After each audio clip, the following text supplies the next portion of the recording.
سیدنا مسیح علیہ السلام نے اسے آسمان کی بادشاہی سے تعبیر کیا ہے۔ قرآن میں اس کے لیے روضہ، فردوس، روضہ چمن، فردوس باغ، جنت النعیم نعمت کا باغ، جنت الخلد بقائے دوام کا باغ، جنات و عدن ہمیشہ رہنے کے باغ، اور اس طرح کے بعض دوسرے نام بھی آئے ہیں۔ یعنی ایک ہی نام نہیں ہے، کہیں جنت کا لفظ آ گیا ہے، کہیں روضہ کا لفظ آ گیا ہے، کہیں فردوس کا لفظ آ گیا ہے، کہیں جنت النعیم کا لفظ آ گیا ہے، اور کہیں جنات و عدن کی تعبیر اختیار کی گئی ہے۔ یہ مختلف تعبیریں، مختلف نام ہیں جو جنت کے لیے قرآن مجید نے اختیار کیے ہیں۔ عام زبان میں ہم جنت، فردوس، بہشت یہی الفاظ استعمال کرتے ہیں۔ معاف کیجیے۔ اس کی وسعت پوری کائنات کی وسعت ہے، یہ بھی قرآن نے خود واضح کر دیا ہے، اس حوالہ بھی میں نے نیچے دے دیا ہے۔ یعنی جو دنیا بنائی جائے گی، وہ اس وقت جو کائنات بنی ہوئی ہے، اس وقت تو یہ ہے کہ اس میں ایک سیارہ جس کو ہم زمین یا ارض کہتے ہیں، جو ذرے کے برابر بھی نہیں ہے، اگر کائنات کے حوالے سے دیکھا جائے اس پر زندگی ہے، یعنی اس پر ایک تہذیب وجود میں آ رہی ہے، اس پر انسان کا اقتدار ہے۔ اس زمین کو ایک ایسی زمین میں بدل دیا جائے گا جس کے بارے میں قرآن نے کہا ہے کہ ارضھا کارض السماوات والارض، یعنی گویا پوری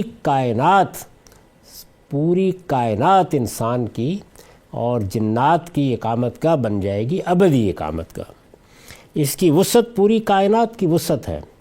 یہ عیش دوام کی جگہ ہے، یعنی ہمیشہ کی زندگی، عربی زبان کے لحاظ سے یہ لفظ استعمال ہوا ہے۔ اس حیات دنیوی کے برخلاف، یعنی اس دنیا کی زندگی کو بھی اللہ ہی نے بنایا ہے، لیکن اس میں بہت سے نقائص رکھ دیے ہیں۔ کیوں؟ اس لیے کہ یہ امتحان کے لیے بنائی گئی ہے۔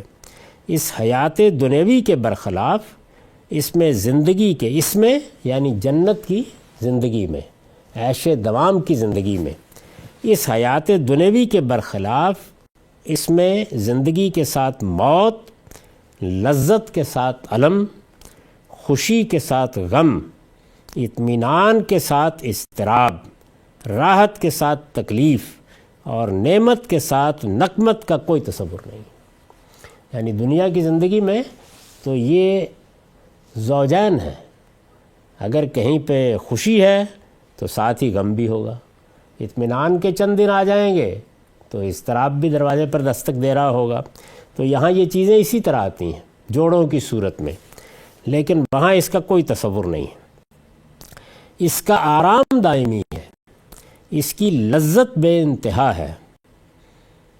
ہمارے اس دنیاوی نظم میں اللہ تعالیٰ نے ہر چیز کو بعض تحدیدات کے ساتھ کیا ہے، یعنی آپ ایک حد سے آگے نہیں بڑھ سکتے، لیکن وہاں یہ انتہائیں ختم کر دی گئی ہیں۔ اس کا آرام دائمی ہے، اس کی لذت بے انتہا ہے، اس کے شب و روز جاوداں ہیں، اس کی سلامتی ابدی ہے، اس کی مسرت غیر فانی ہے، اس کا جمال لازوال اور کمال بے نہایت ہے۔ یہ گویا جنت کی، ہمارے پاس وہ الفاظ کہاں ہو سکتے ہیں جن سے ہم تعبیر کر سکیں، لیکن کسی حد تک یہ جنت کی تصویر ہے کہ وہ ایسی جگہ ہے۔ سورہ ہود میں یہ 108 آیت ہے، وَأَمَّا الَّذِينَ سُعِدُوا فَفِي الْجَنَّةِ خَالِدِينَ فِيهَا مَا دَامَتِ السَّمَاوَاتُ وَالْأَرْضُ إِلَّا مَا شَاءَ رَبُّكَ عَطَاءً غَيْرَ مَجْزُوزٍ۔ رہے وہ جو ایک بخت ہیں تو وہ جنت میں ہوں گے۔ یہ وہی آیت ہے جس کے ساتھ کی آیت کا حوالہ دوزخ کے بارے میں گزر چکا ہے۔ وہاں آخر میں اللہ تعالیٰ نے یہ امکان پیدا کر دیا ہے کہ میں اگر چاہوں گا تو دوزخ کا خاتمہ کر دوں گا، لیکن یہاں اس کے بالکل برعکس ہے، یہ ایک ہی جگہ ہے آیات۔ رہے وہ جو نیک بخت ہیں تو وہ جنت میں ہوں گے، وہ اسی میں رہیں گے جب تک اس عالم کے زمین و آسمان قائم ہے، یعنی وہاں پر بھی قرآن نے بتایا ہے کہ زمین و آسمان ہی کے طریقے کا ایک نظم ہوگا، لیکن وہ زمین کتنی بڑی ہوگی اور وہ دنیا کتنی بڑی ہوگی، وہ اس پوری کائنات کے برابر ہوگی۔ جب تک اس عالم کے زمین و آسمان قائم ہے، الا یہ کہ تیرا پروردگار کچھ اور چاہے، اس کی طرف سے ایسی عطا کے طور پر جو کبھی منقطع نہ ہوگی۔ جس طرح وہاں یہ کہا ہے دوزخ کے بارے میں، اسی جگہ پر آخر میں آ کے اوپر سے ایک ہی الفاظ ہے، آخر میں وہاں کہا ہے ان ربک فعال لما یرید، تیرا پروردگار جو چاہتا ہے کر گزرتا ہے۔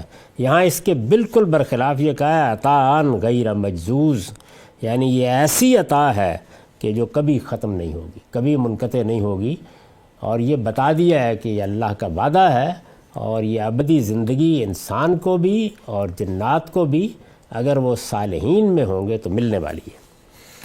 ایمان والے اس شان کے ساتھ اس میں لے جائے جائیں گے کہ ان کے آگے اور پیچھے اور دائیں اور بائیں ہر طرف خدا کے فرشتے ہوں گے، یعنی جیسے کہ آپ بادشاہوں کا استقبال کرتے ہیں اس طرح لے جائے جائیں گے۔ وہ اپنے جلوں میں، یعنی فرشتے اپنے جلوں میں انہیں جنت میں پہنچائیں گے، جہاں اس کے پاسبان سلام و تحیت کے ساتھ ان کا خیر مقدم کریں گے۔ وَسِيقَ الَّذِينَ اتَّقَوْا رَبَّهُمْ إِلَى الْجَنَّةِ زُمَرًا حَتَّى إِذَا جَاءُوهَا وَفُتِحَتْ أَبْوَابُهَا وَقَالَ لَهُمْ خَزْنَتُهَا سَلَامٌ عَلَيْكُمْ طِبْتُمْ فَادْخُلُوهَا خَالِدِينَ۔ یہ زمر کی آیت 73 ہے۔ اس کے برخلاف جو لوگ اپنے پروردگار سے ڈرتے رہے وہ گروہ در گروہ جنت کی طرف لے جائے جائیں گے، یہاں تک کہ جب اس کے پاس پہنچیں گے اور اس کے دروازے ان کے لیے کھول دیے جائیں گے اور اس کے پاسبان ان سے کہیں گے کہ تم پر سلامتی ہو، خوش رہو اور اس میں ہمیشہ کے لیے داخل ہو جاؤ۔ اس فانی دنیا میں بھی انسان اس کی نعمتوں کو کسی حد تک تصور میں لا سکے، ظاہر ہے کہ اس کی تیاری یہیں کرنی ہے، اس کے حاصل کرنے کی جدوجہد یہیں کرنی ہے، تو اس لیے یہ انسان کی ضرورت ہے کہ جنت کی نعمتوں کا کچھ تصور تو اس کے ذہن میں آئے۔ اس فانی دنیا میں بھی انسان اس کی نعمتوں کو کسی حد تک تصور میں لا سکے۔ قرآن نے اس کے لیے بادشاہی کے اسباب و لوازم مستعار لیے ہیں، یعنی یہ تصور کس طرح انسان کے سامنے لایا جائے، تو اس کا طریقہ قرآن مجید نے اس تنبیہ کے ساتھ جو سورہ آل عمران کی شروع میں کر دی ہے کہ یہ سب متشابہات کا طریقہ ہوگا، بادشاہی کے لوازم مستعار لے لیے، یعنی دنیا میں بادشاہوں کو جو نعمتیں حاصل ہوتی ہیں ان کو مثال کے طور پر لے لیا ہے کہ اس پہ قیاس کر لو، یعنی وہ ہے کیا چیز یہ آگے معلوم ہو جائے گا، اس کا تصور نہیں لایا جا سکتا، اس کے لیے الفاظ نہیں ہیں، اس کے لیے تعبیریں نہیں ہیں، لیکن انسان کو کسی حد تک اس سے روشناس کرایا جا سکے اس کے لیے طریقہ اختیار کیا ہے۔ اس فانی دنیا میں بھی انسان اس کی نعمتوں کو کسی حد تک تصور میں لا سکے، قرآن نے اس کے لیے بادشاہی کے اسباب و لوازم مستعار لیے ہیں۔ چنانچہ ہرے بھرے باغوں، بہتی نہروں، سرسبز و شاداب چمن زاروں، اونچے محلوں، زر و جواہر کے برتنوں، زرنی کمر غلاموں، سونے کے تختوں، اطلس و کمخاب کے لباسوں، بلوری پیالوں، عیش و طرب کی مجلسوں اور مہجبی کنواریوں کا ذکر اسی مقصد سے کیا گیا۔ یعنی یہ ساری نعمتیں اس لیے گنوائی گئی ہیں یا یہ تعبیریں اس لیے اختیار کی گئی ہیں کہ انسان کسی حد تک اس دنیا کا تصور کر سکے وہاں اس کو کیا ملنے والا ہے۔ تو ایک مرتبہ پھر سن لیجئے، یہ جنت ہے جس کی طلب، جس کے بارے میں قرآن نے کہا ہے کہ وَفِي ذَلِكَ فَلْيَتَنَافَسِ الْمُتَنَافِسُونَ، جو لوگ ایک دوسرے سے آگے بڑھنے کی سرگرمی دکھاتے ہیں انہیں اس کے لیے بھی تو سرگرمی دکھانی چاہیے، یعنی دنیا کی یہ نعمتیں جو چند بادشاہوں کو مشکل میسر آتی ہیں اس سے بہت نیچے کے لیے معلوم نہیں کیا کر گزرتے ہیں۔ تو اس لیے یہ فرمایا، چنانچہ ہرے بھرے باغوں، بہتی نہروں، سرسبز و شاداب چمن زاروں، اونچے محلوں، زر و جواہر کے برتنوں، زریں کمر غلاموں، سونے کے تختوں، اطلس و کمخاب کے لباسوں، بلوری پیالوں، عیش و طرب کی مجلسوں اور مہجبی قواریوں کا ذکر اسی مقصد سے کیا گیا ہے۔ یہ سورہ نبا ہے، 31 سے 36 آیات۔ ان للمتقین مفازا حدائق و عنابا وکواعب اترابا وکاسا دہاقا لا یسمعون فیہا لغوا ولا کذابا جزاء من ربک عطاء حسابا۔ خدا سے ڈرنے والوں کے لیے البتہ اس دن بڑی فیروز مندی ہے، رہنے کے لیے باغ اور کھانے کے لیے انگور اور دل بہلانے کے لیے اٹھتی جوانیوں والی ہم سنیں اور ان کی صحبت میں پینے کے لیے چھلکتے جام۔ وہاں وہ کوئی بیہودہ بات اور کوئی بہتان نہ سنیں گے، یہ تیرے پروردگار کی طرف سے بدلہ ہوگا، اس کی عنایت بالکل ان کے عمل کے حساب سے۔ یعنی ہے عنایت، ہے رحمت، ہے کرم، ہے نوازش، لیکن یہ اس کریم کا احسان ہے کہ وہ کہتا ہے نہیں، یہ تمہارے عمل کا بدلہ ہے۔ تو یہ فرمایا کہ یہ وہاں ہوگا۔ اس کے بعد سورہ دہر کی 11 سے 12 آیات ہیں۔ فَوَقَاهُمُ اللَّهُ شَرَّ ذَلِكَ الْيَوْمِ وَلَقَّاهُمْ نَضْرَةً وَسُرُورًا وَجَزَاهُمْ بِمَا صَبَرُوا جَنَّةً وَحَرِيرًا مُتَّكِئِينَ فِيهَا عَلَى الْأَرَائِكِ لَا يَرَوْنَ فِيهَا شَمْسًا وَلَا زَمْهَرِيرًا وَدَانِيَةً عَلَيْهِمْ ظِلَالُهَا وَذُلِّلَتْ قُطُوفُهَا تَذْلِيلًا وَيُطَافُ عَلَيْهِمْ بِآنِيَةٍ مِّن فِضَّةٍ وَأَكْوَابٍ كَانَتْ قوارير من فضة قدروها تقديرا ويسقون فيها كأسا كان مزاجها زنجبيلا عينا فيها تسمى سلسبيلا ويطوف عليهم ولدان مخلدون إذا رأيتهم حسبتهم لؤلؤا منثورا وإذا رأيت ثم رأيت نعيما وملكا كبيرا عاليهم ثياب سندس خضر واستبرق وحلوا أساور من فضة وسقاهم ربهم شرابا طهورا إن هذا كان لكم جزاء وكان سعيكم مشكورا۔ سو اللہ نے انہیں اس دن کی مصیبت سے بچا لیا اور کیا کیا، اور انہیں تازگی اور سرور سے لا ملایا، اور ان کے صبر کے بدلے میں، یہاں بھی دیکھیے کیا عنایت ہے، کیا کرم ہے، کیا نوازش ہے کہ انہوں نے دنیا میں صبر اختیار کیا۔ یہ بڑی جامع تعبیر ہے۔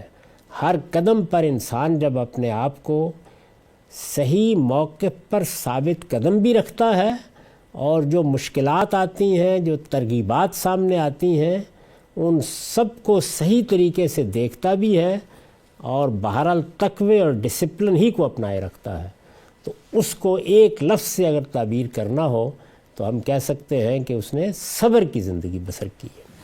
سو اللہ نے انہیں اس دن کی مصیبت سے بچا لیا اور انہیں تازگی اور سرور سے لا ملایا، اور ان کے صبر کے بدلے میں انہیں رہنے کے لیے باغ اور پہننے کے لیے ریشمی پوشاک عطا فرمائی۔ یہ سب وہی تعبیریں ہیں کہ جو عام طور پر بادشاہوں کی زندگی سے مستعار لی گئی ہیں۔ میں عرض کر چکا ہوں کہ ان سب کو بینے ہی ایسے نہیں سمجھنا چاہیے، یعنی یہ گویا تمثیل ہے، تشبیہ ہے، اس دنیا کی زندگی کی چیزوں کو لے کر بتایا گیا ہے۔ اور یہ بات میں اپنی طرف سے نہیں کہہ رہا، سورہ آل عمران میں اللہ تعالیٰ نے تنبیہ کی ہے کہ اس عالم کی کوئی چیز بھی چونکہ اپنے لیے الفاظ نہیں رکھتی، یعنی اللہ کے ہاں تو وہ الفاظ موجود ہیں لیکن وہ ہمارے لیے قابل فہم نہیں ہے، تو اللہ تعالیٰ نے تشبیہ کا طریقہ اختیار کیا ہے جنت کو بیان کرنے کے لیے۔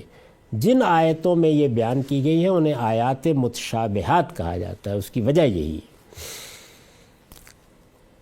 اور ان کے صبر کے بدلے میں انہیں رہنے کے لیے باغ اور پہننے کے لیے ریشمی پوشاک عطا فرمائی۔ وہ اس میں تختوں پر تکیے لگائے بیٹھے ہوں گے، نہ اس میں دھوپ کی حدت دیکھیں گے نہ سرما کی شدت۔ اس کے درختوں کے سائے ان پر جھکے ہوئے اور ان کے خوشے بالکل ان کی دسترس میں ہوں گے۔ ان کے سامنے چاندی کے برتن ان کے کھانے کے لیے اور شیشے کے پیالے ان کے پینے کے لیے۔ گردش میں ہوں گے شیشے بھی چاندی کے، جنہیں ان کے لیے خدام نے ہر خدمت کے لیے نہایت موزوں اندازوں کے ساتھ سجا دیا ہے۔ اور یہی نہیں، انہیں وہاں ایسی شراب کے جام پلائے جائیں گے جس میں آب زنجبیل کی ملونی ہوگی۔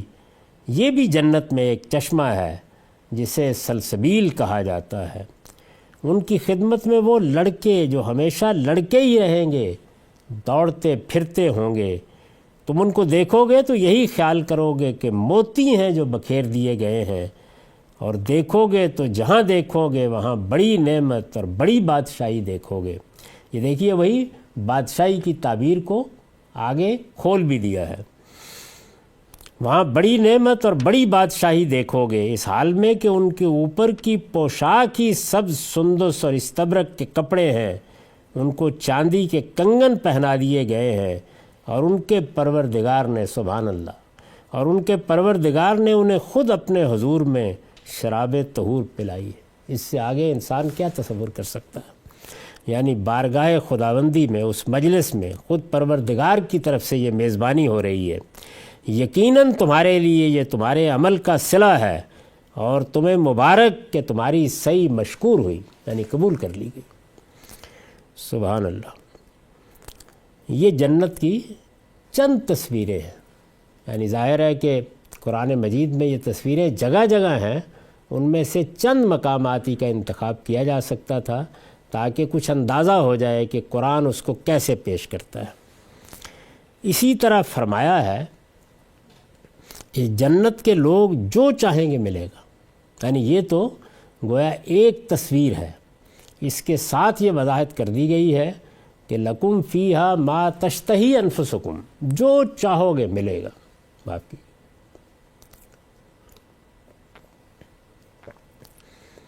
اسی طرح فرمایا ہے کہ جنت کے لوگ جو چاہیں گے ملے گا۔ اس سب کے حوالے میں نے نیچے اس کتاب میں دے دیے ہیں۔ جو مانگیں گے پائیں گے، ان کے سینے حسد اور کینے اور بغض سے پاک کر دیے جائیں گے۔ یہ اندازہ کر لیجئے کہ دنیا کی زندگی میں یہ چیزیں جو انسان کے اندر پیدا ہو جاتی ہیں، وہ اس کے پروردگار کو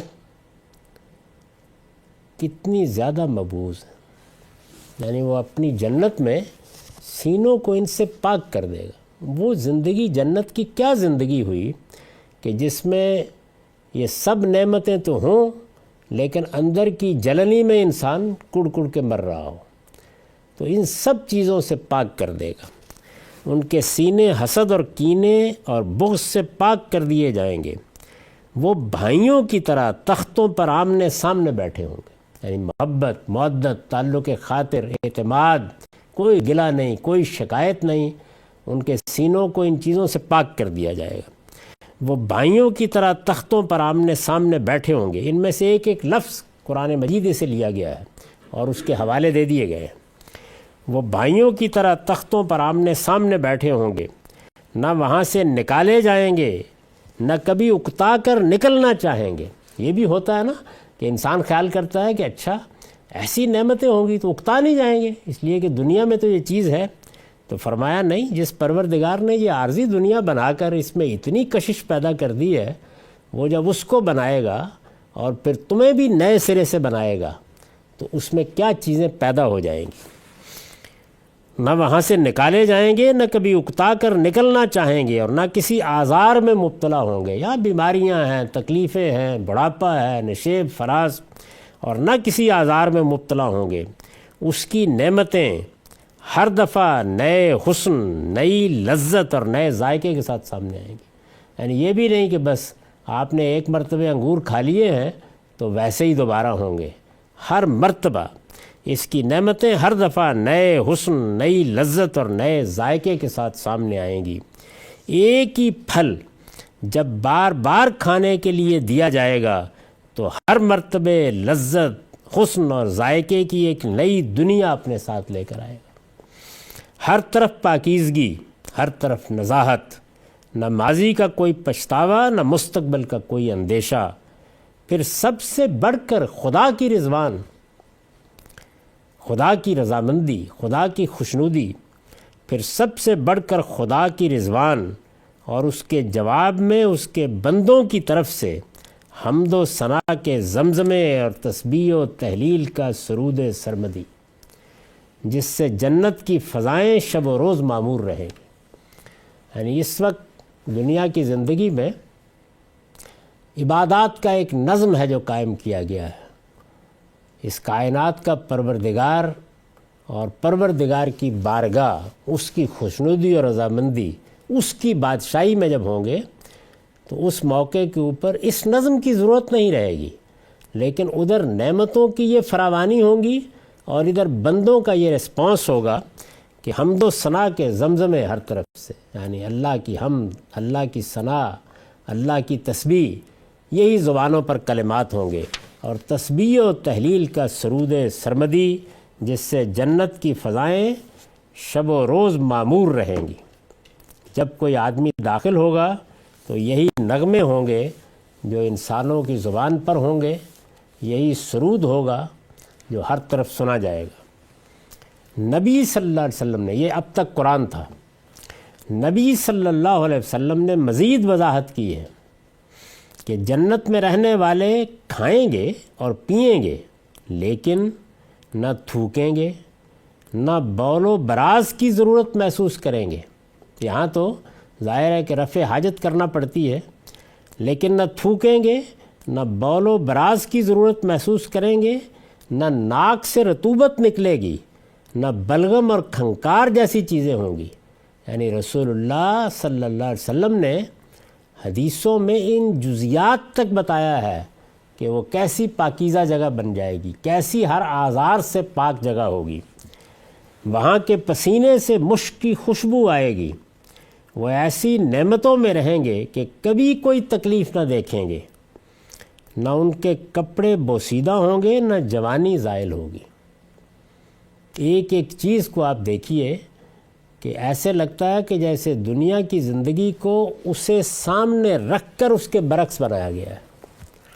اللہ تعالیٰ نے یہ بتانے کے لیے اس دنیا میں انسان کو بھیجا کہ میں کن آزار کے ساتھ بھی تمہارے لیے راحت پیدا کرتا ہوں، اور امتحان کی اس زندگی سے جب تم گزرو گے تو وہاں یہ سب چیزیں کیسے ختم ہو جائیں گی۔ پھر سنیے اس کو، نبی صلی اللہ علیہ وسلم نے مزید وضاحت کی ہے کہ جنت میں رہنے والے کھائیں گے اور پئیں گے، لیکن نہ تھوکیں گے، نہ بول و براز کی ضرورت محسوس کریں گے۔ معمولی باتیں نہیں ہیں یہ، اپنی زندگی پر، اس کے نقائص پر، اس کے آزار پر نگاہ ڈال کے دیکھیے، چھوٹی چھوٹی چیزیں کیسی مصیبتیں یہاں بن جاتی ہیں، ان میں سے ایک ایک کو لے کر بتایا کہ سب ختم ہو جائیں گی۔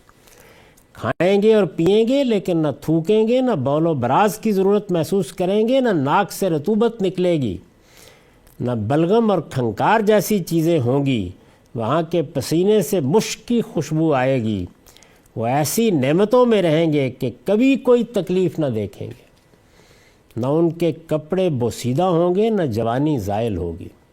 شاید انسان کی جو سب سے بڑی خواہش ہو سکتی ہے وہ یہی ہے، یعنی اس کو جو بہترین زمانہ دیا جاتا ہے یہاں، شباب کا زمانہ، اسی کو مستقل کر دیا جائے گا۔ اور یہ بھی محض تشبیہ ہے، یعنی یہاں پر جو جوانی کا زمانہ ہے اس میں چونکہ انسان اپنے عروج پر ہوتا ہے اور عام طور پر سب آزار سے بھی بچا ہوا ہوتا ہے، اور اس کی قوت بھی اپنے کمال پر ہوتی ہے، اس کو مستعار لے لیا ہے۔ ورنہ یہاں کی جوانی اور جنت کی جوانی کا کیا تقابل، نہ ان کے کپڑے بوسیدہ ہوں گے، نہ جوانی زائل ہوگی۔ اس میں منادی پکارے گا، یعنی جب جنت میں لوگ داخل ہو جائیں گے تو ہر طرف سے آواز آئے گی کہ یہاں وہ صحت ہے جس کے ساتھ بیماری نہیں، وہ زندگی ہے جس کے ساتھ موت نہیں، وہ جوانی ہے جس کے ساتھ بڑھاپا نہیں، لوگوں کے چہرے اس میں چاند تاروں کی طرح چمک رہے ہوں گے، یعنی یہ حسن اور یہ جمال ہوگا۔ یہ تمام تصویریں ہمارے فہم کے لحاظ سے ہیں، یعنی ان کو بھی جنت کی حتمی تصویریں نہیں کہا جا سکتا، وہ اس سے کہیں زیادہ بلند ہوگی، کہیں زیادہ کمال اس میں ظہور پذیر ہوگا۔ اللہ کی نعمتوں کی معلوم نہیں کیا صورت پیش آنے والی ہے، لیکن یہ ہمارے فہم کے لحاظ سے ایک تصویر ہمارے سامنے رکھ دی گئی ہے۔ یہ تمام تصویریں ہمارے فہم کے لحاظ سے ہیں، ورنہ حقیقت کیا ہے؟